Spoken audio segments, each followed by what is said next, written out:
All right. Hello again. So welcome to Thursday. Even though it's really just a little bit later. Now we're going to talk about, let's see, what was I going to talk about? Do you remember? What we're going to talk about? Memory.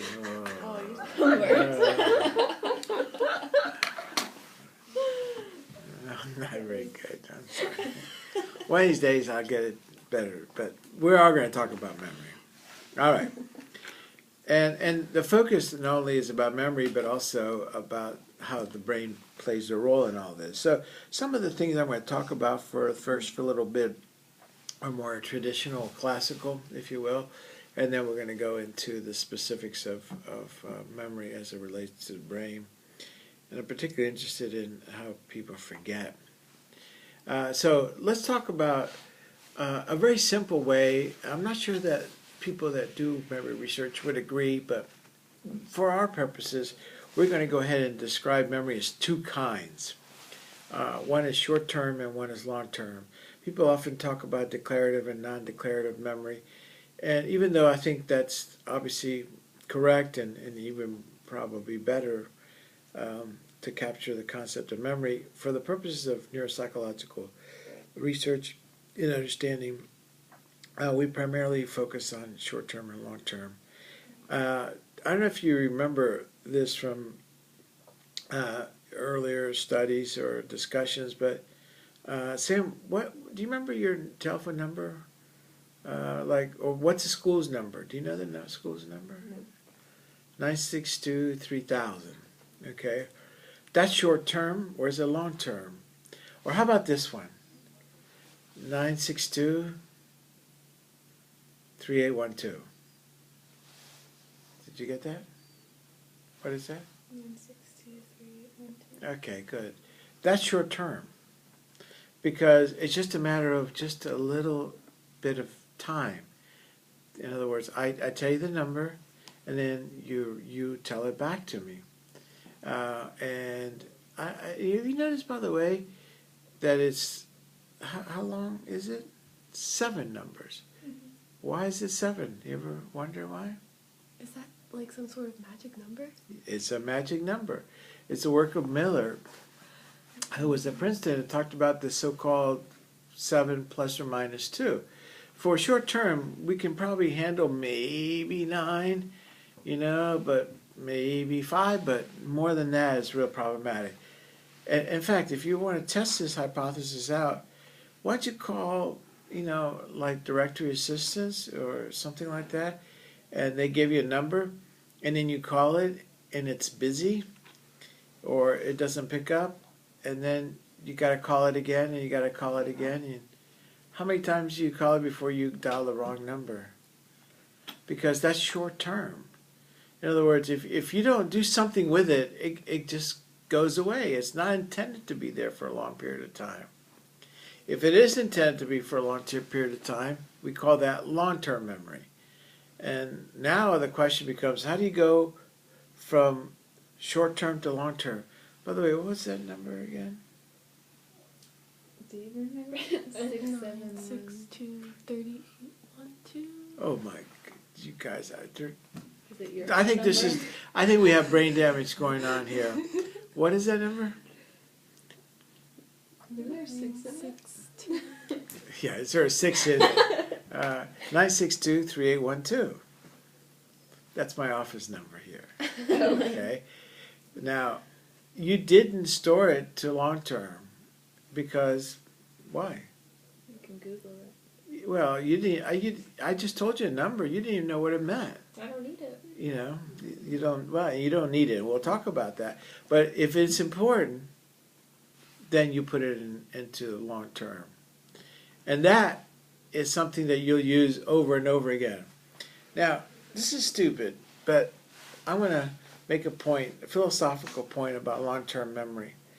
That long-term memory, or memory in general, but long-term memory in particular, is a lazy person's of solving a problem. What do you mean by that? What kind of guy or person would you not go out with a second time? Give me a quality that was like, That's it. Done. I'm not doing this again. Predictability, I guess. So they're just Routine. unreliable. They say, I'll see you around 7 or 8, and then they show up at 9 or 9:30, or they call you at 10 and say, wow, I'm sorry, you know. Like someone who's always doing the same thing, like there's no surprises. Okay. So, in other words, if somebody said, okay, you want to go to a movie? And you go, yeah, good. Okay, I'll stop by. You know, I think the movie's at 8. I'll stop by soon after that. And then 8 o'clock comes, and then they call you 9:30. Oh, don't worry, there's a 10 o'clock showing. Is that a good thing? So, you don't think that's necessarily a good thing. Got it? Now, what happens when the next person calls you up and says, well, I'll be there around 7:30, and they don't show up? Are you going to wait till 10? You're not going to even take their phone call, right? Now, what if you were to do it again and again and again, like an abusive situation? Okay? I had a patient that got hit by a baseball bat by a husband, and I said, why are you with him? Well, all the men in my family hit their women. And I was like, I told her it came out really incorrectly, I'm sure, but I don't know any guys that hit women. And he goes, no, you hang around the wrong kind of people, because my people all keep their women in line by hitting. And I was like, whoa. How many times is it going to take for her to learn this is not a good thing?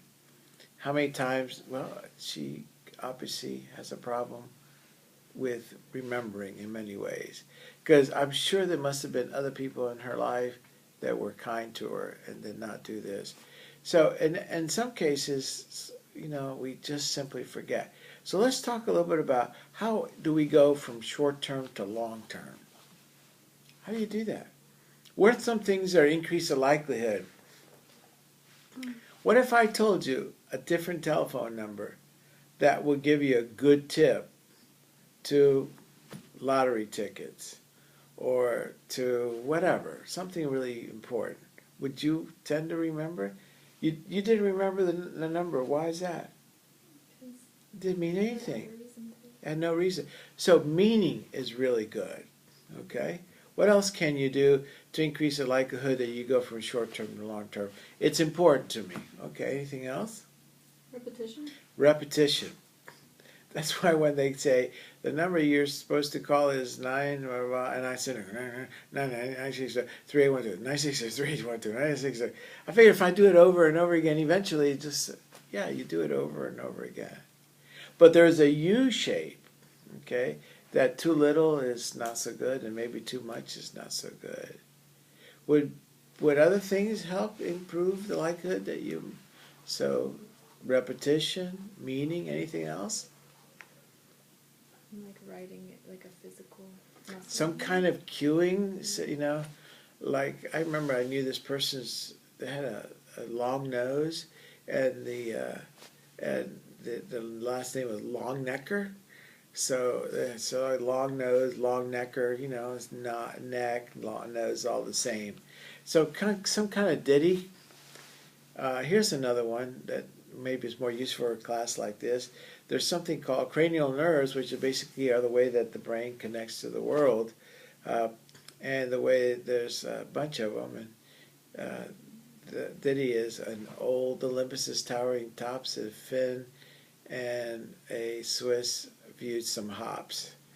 If you can remember the first letter of each of those, that's basically the first letter of all the cranial nerves. So something like that will help you. Anything else that would help you? Can you think of anything else?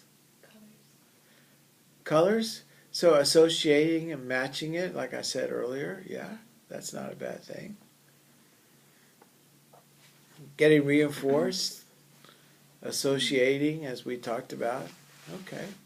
Those are some ways that you can go from a short term to long term.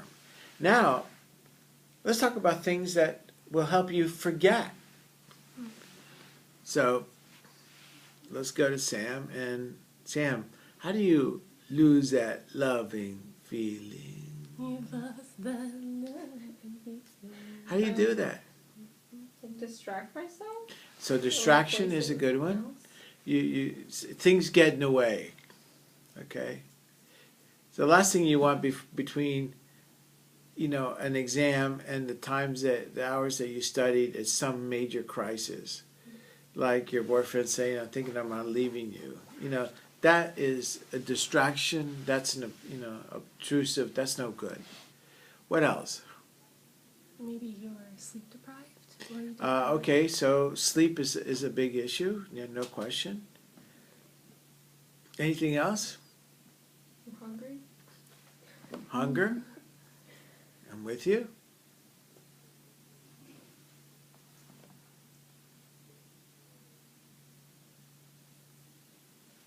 You don't use it enough. You don't use it? Lack of repetition? You remember we talked about Andrew not kissing her? Baby, baby, baby only is good for a little while. Eventually, you have extinction. Because if you don't use it, you lose it. Anything else? How about for the purposes of this class, brain and behavior? Okay, brain injury. A brain injury is really a big issue. And we're going to spend a lot more time talking about brain injuries later on, but in this particular case, note that an injury to the brain is really problematic. Now, you can't really appreciate it, but I have a frontal lobe here, and then right around here is a temporal lobe. There are two poles that stick out. They're more likely places to get hit. So the front and the temporal tip is essentially where a lot of the hippocampal activities are occurring. So I hit this, I'm going to have memory problems. Big issue. Anything else? How about, Drugs and alcohol. well, let's talk about alcohol since we brought that up. What happens when I drink alcohol? Do you remember what happened last night? Okay. So the hippocampus and temporal lobe are just not functioning that well. But how about this one? How about if I drink a lot, for 30 years, 40 years? What happens to me? I literally burn out the hippocampus. Now, here's the fascinating thing about the hippocampus. It's not the alcohol that kills the hippocampus. It's that when you drink, you don't usually do good nutrition. So in essence, you have things like B12 deficiency, and you're putting a lot of calories, but you're not putting a lot of nutrients. And that's a difficulty with alcohol. And when you don't put in a lot of nutrients, the hippocampus actually ends up, taking a beating. Now, you can improve it. And we'll talk a few moments about plasticity later on, but once you lose it, you tend to really lose it. It's unlikely to return. One thing that's really curious about people who drink a lot, like over many, many years, they often get what we call Korsakoff syndrome. Not only do they have bad memory, but they also make up stuff. They make up things that are not true, and usually like outlandish, bizarre. So I had a guy that said that he was head of the Secret Service for Bahamas. It wasn't even close. Well, I guess he had been a policeman a long time ago. But you conjure things that are like almost implausible, and they become real to you. Fascinating thing you see in very, very, very, very heavy uses of alcohol over a long period. Again, Korsakoff's. What else can make it worse? Drugs? Why is that? Because it impairs the ability to acquire information, but sometimes it also impairs the ability to retrieve information. You remember I've sort of set things up in a way that we acquire, but also we store and subsequently we recall. So it could affect any number of other things. Anything else come to mind?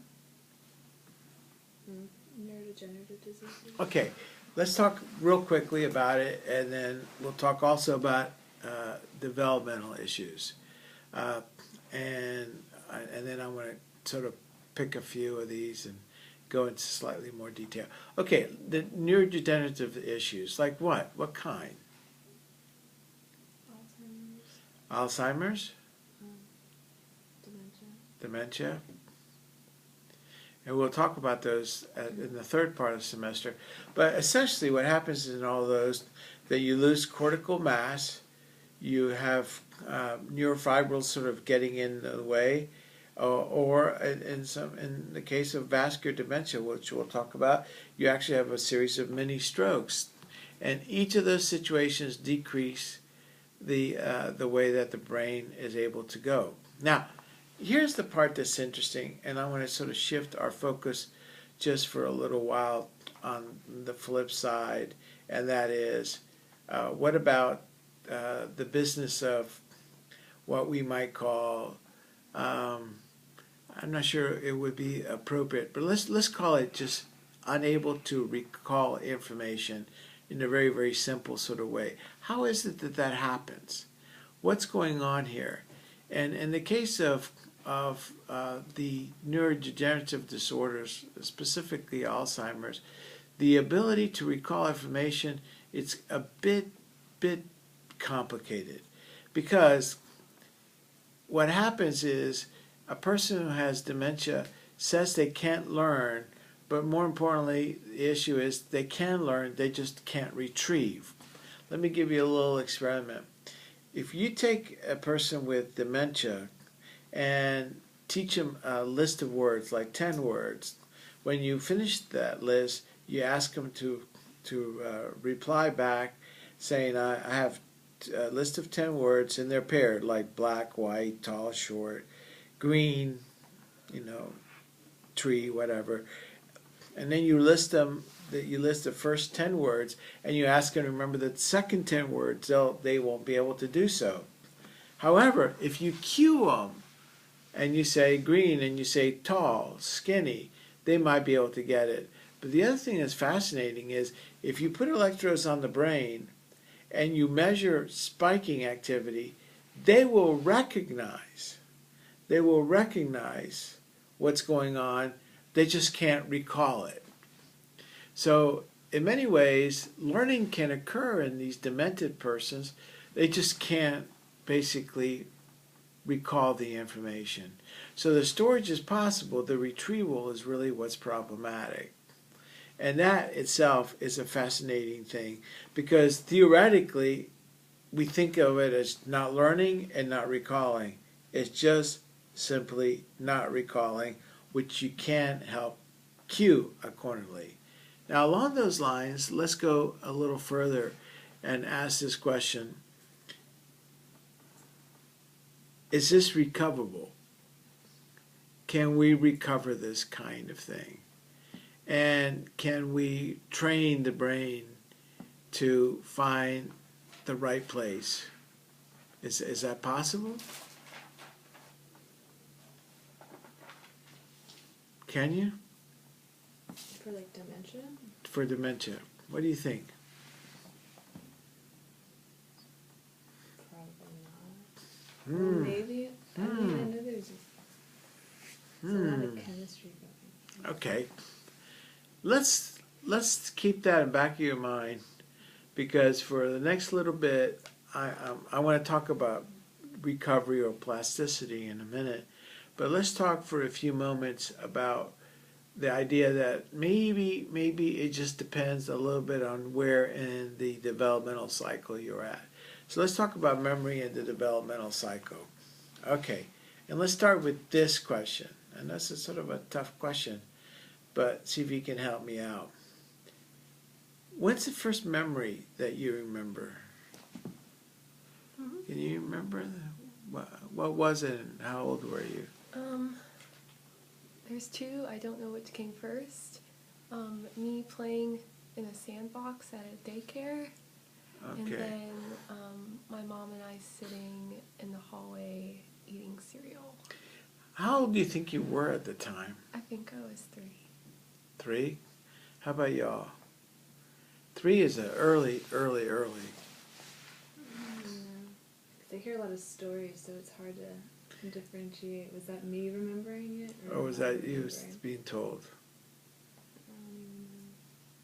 remember I used to always take my clothes off and push my older brother in like a plastic car with wheels, and he'd lift the speed up, and I'd run, and I'd jump on it, and my bare ass would just be flying through the house. Now, how old do you think you were at the time? And don't tell me 14. That's, we got a different kind of problem. That's called disinhibition. Shit. No, probably like 3 or 4. 4. When do you think you maybe recall the earliest memory, Sam?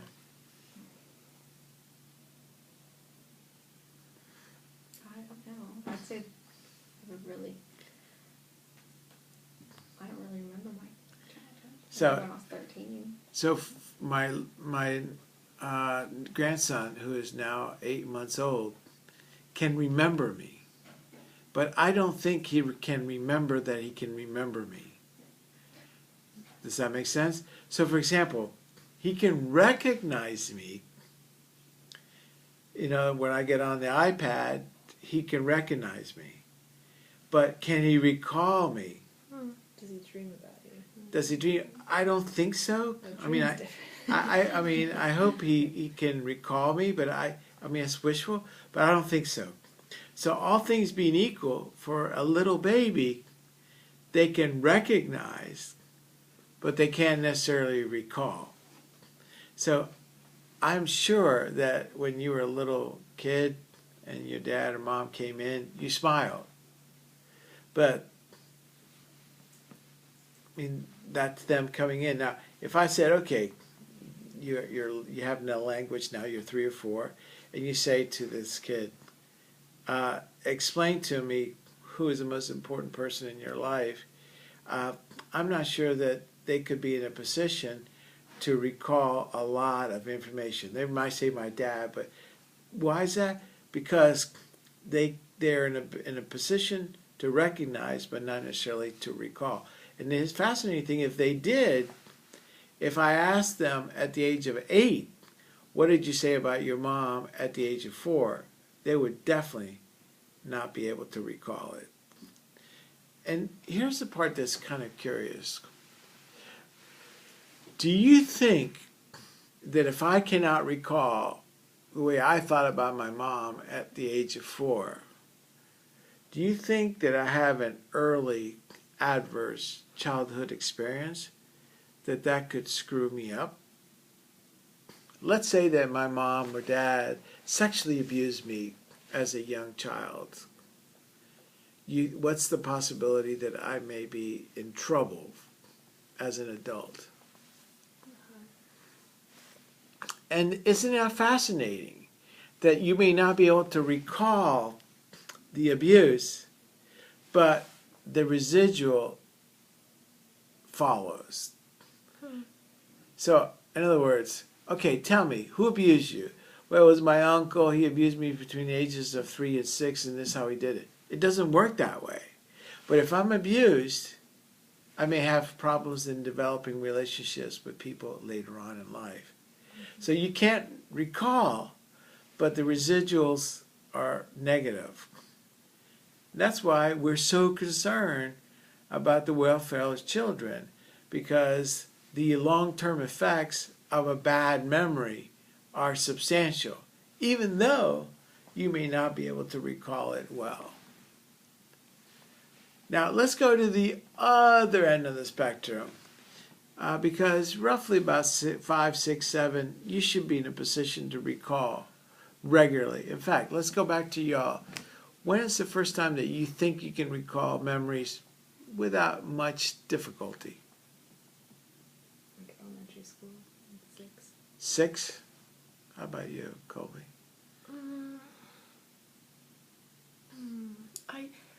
I don't know.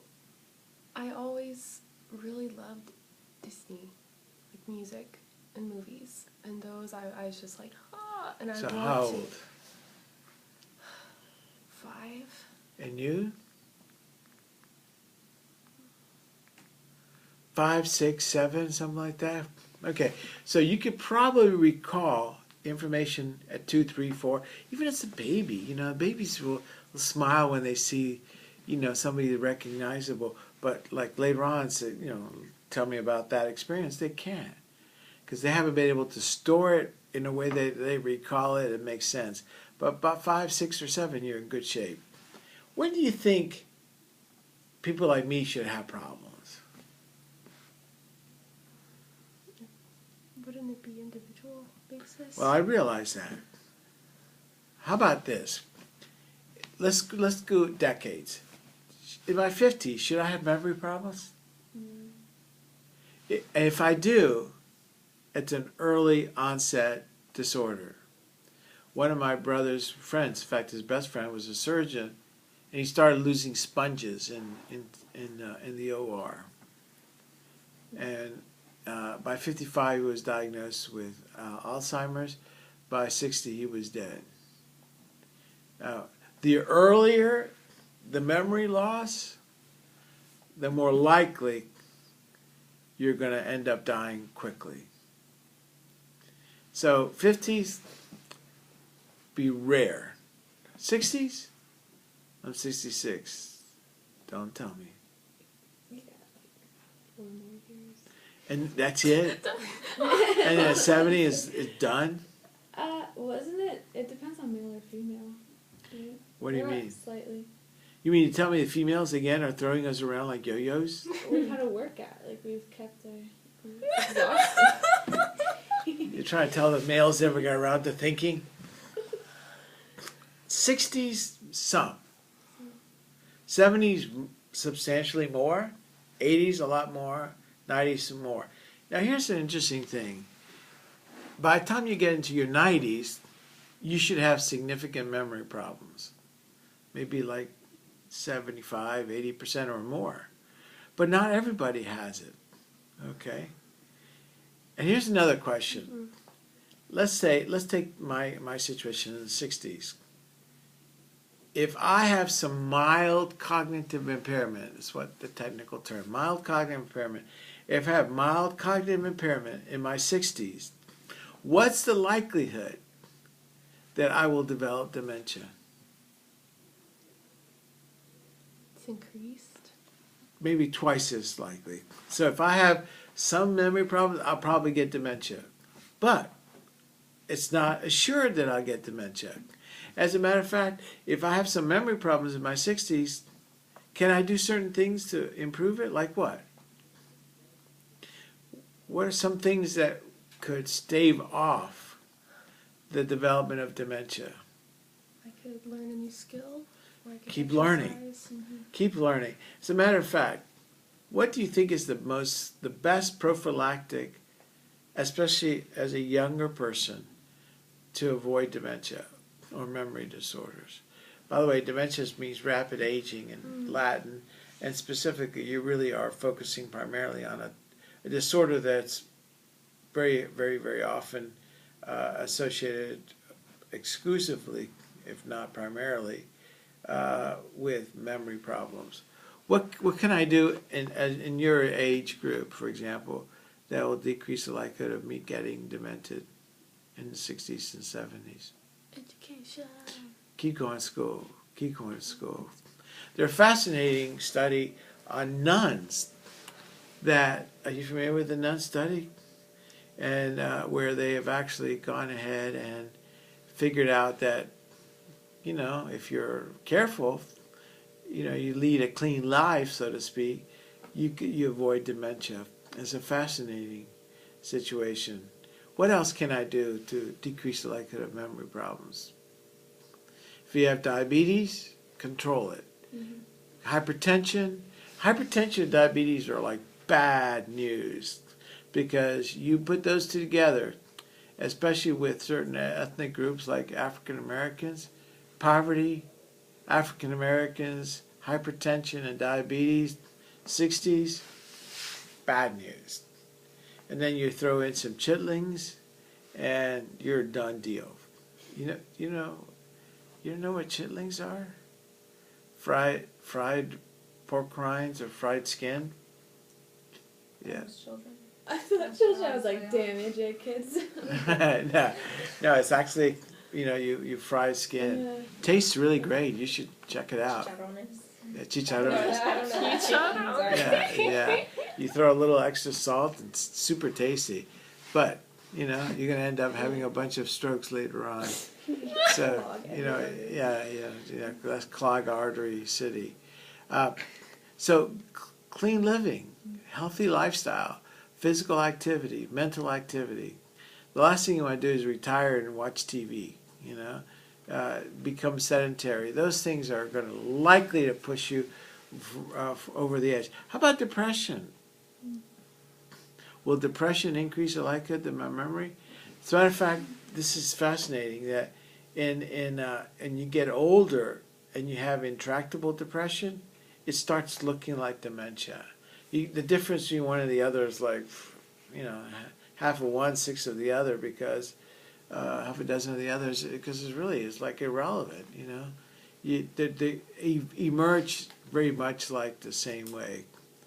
Now, can you be assured that you're going to have memory disorders? Not necessarily. And the thing that's fascinating, at least, and this is somewhat anecdotal in sharing with you, that all things being equal, what you might lose in memory, you gain in wisdom. And wisdom is the acquisition of a lot of information. If you want to find out whether a decision that you're going to make is really a good one or not, talk to somebody who's been around the mulberry bush a few times.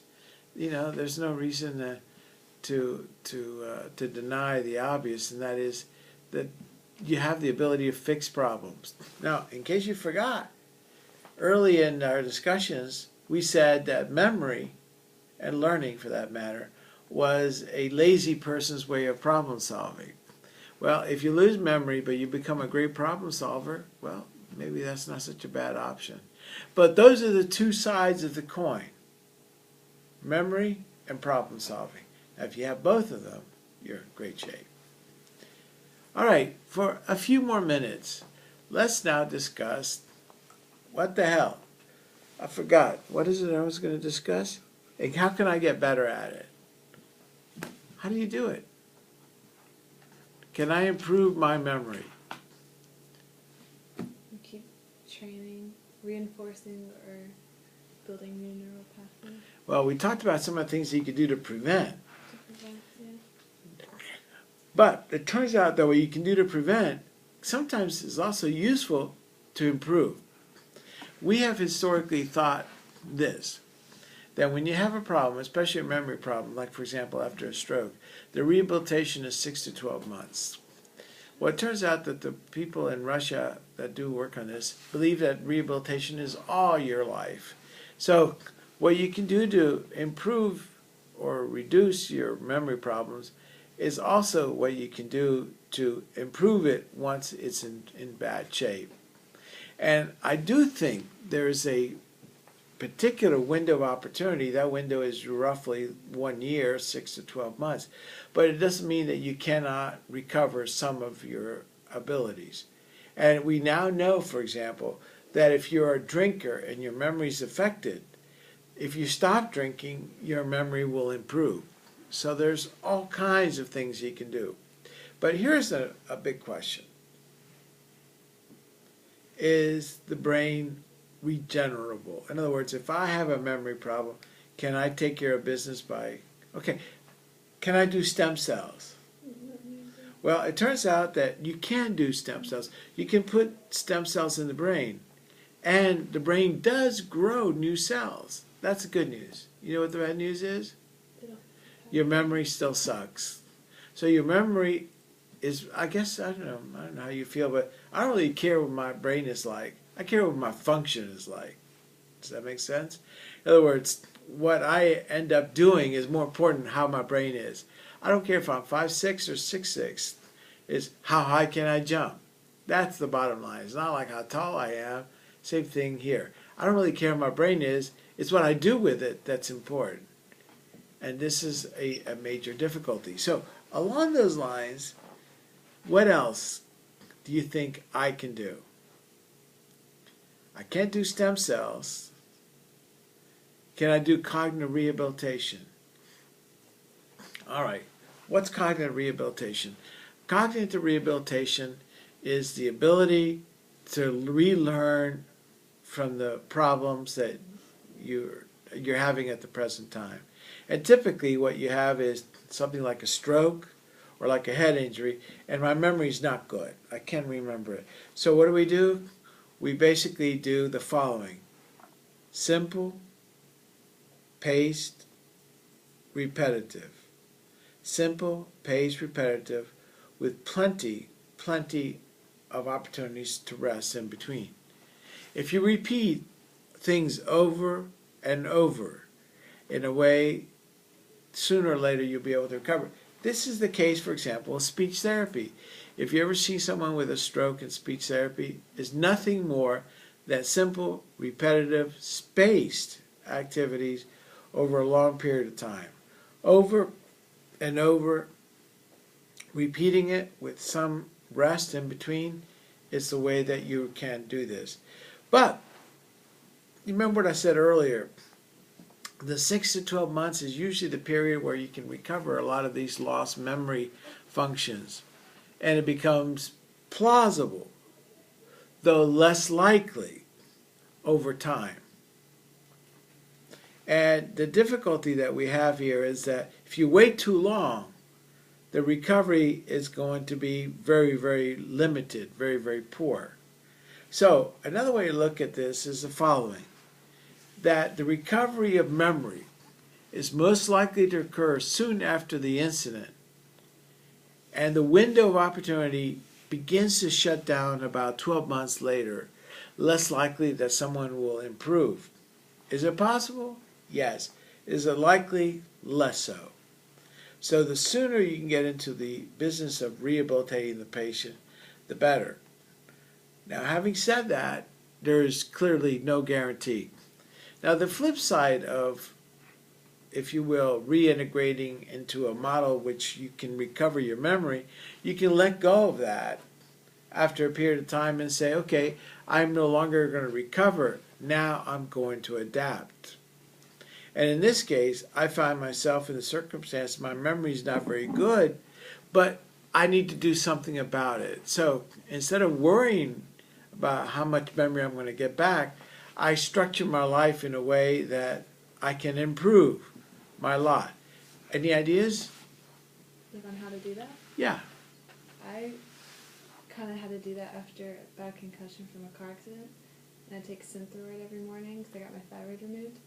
And I would wake up and not remember if I had taken that pill today, what day it was. So I started turning my bottle upside down after I took it. So you can do very simple cueing like that. So, Cueing is a very, very efficient thing. What else do you think you can do? And that, again, the concussion has come and gone. Now you're adapting. It's like, damn, I still have some bad memory. What can I do to improve my lot? Well, here's how you do it. You simply take care of business by adapting. How about like writing notes? Sometimes people use the telephones like you have there, Sam, essentially to be way of cueing. You know, you simply develop different strategies that help you remember what you theoretically should have remembered automatically. Because in the old days, you would remember. Let me put it to you a different way. You remember it without even thinking. It's more like automatic retrieval. In this case, you can't remember worth beans, so now you have to have external variables that cue you to remember that. For example, some of my patients love Post-it notes. Here's the problem with my patients and Post-it notes. You know what it is? They forget to put the date and the time. So then all of a sudden you see like, get milk. And you open the refrigerator and there's milk. Well, what happened? Well, I got milk, but I forgot the Post-it note. And the Post-it note says get milk. So you have to have a system of queuing and retrieval that is so efficient that you don't have to worry about that kind of thing. Now, to go back to a point, and I just want to begin to wrap it up here with a discussion, a point that I went over relatively quickly, and that is the issue of plasticity.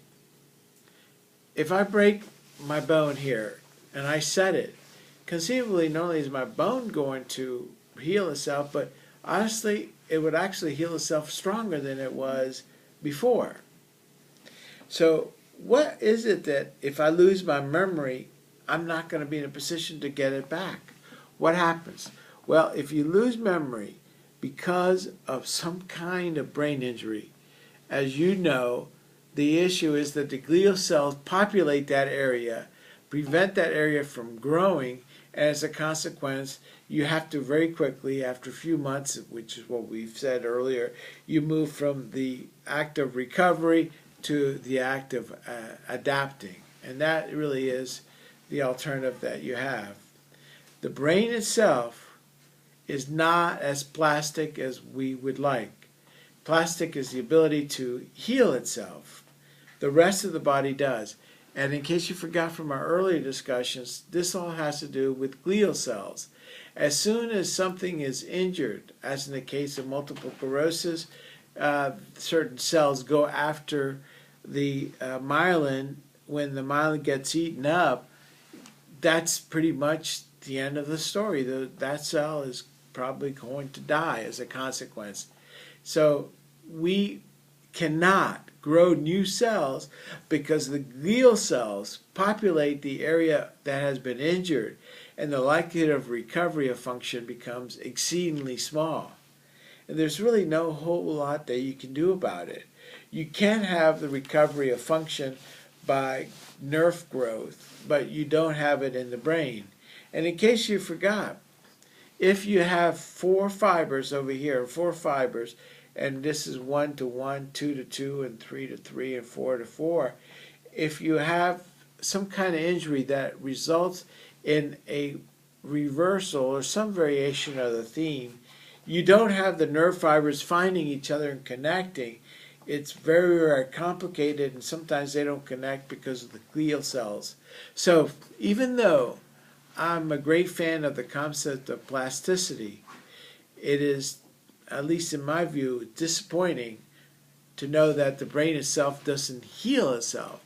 So once you've injured it, once your memory's gone, the likelihood of recovery of that function, specifically in this case memory, is very low, but the likelihood of adapting to it could be very high.